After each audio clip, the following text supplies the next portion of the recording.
سنی علماء کونسل ضلع خاران کے زیر اہتمام ضلعی صدر مولانا عبید اللہ قاسمی کی زیر قیادت مدرسہ قاسمیہ سے مطالباتی مدح صحابہ رضی اللہ تعالیٰ عنہ ریلی نکالی گئی۔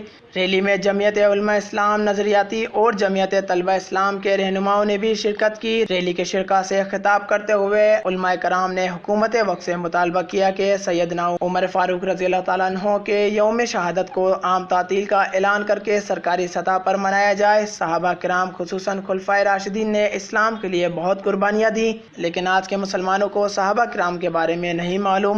پاکستان میں مختلف ایام سرکاری سطح پر منائے جاتے ہیں۔ صحابہ کرام کی محبت ہمارے ایمان کا حصہ ہے۔ خلفائے راشدین کے ایام وفات و شہادت کو عام تعطیل کا مطالبہ تمام مسلمانوں کا جائز مطالبہ ہے، جس کو پورا کرنا حکومت وقت کی ذمہ داری ہے۔ پاکستان ایک اسلامی ملک ہے، اس لیے یہاں عزت و احترام کا اولین حقدار صحابہ کرام ہے۔ اگر خلفائے راشدین کے ایام پر عام تعطیل نہیں ہو سکتی تو پھر پاکستان میں دیگر تمام شخصیات کی سرکاری تعطیل ختم ہونی چاہیے۔ وش نیوز، خاران۔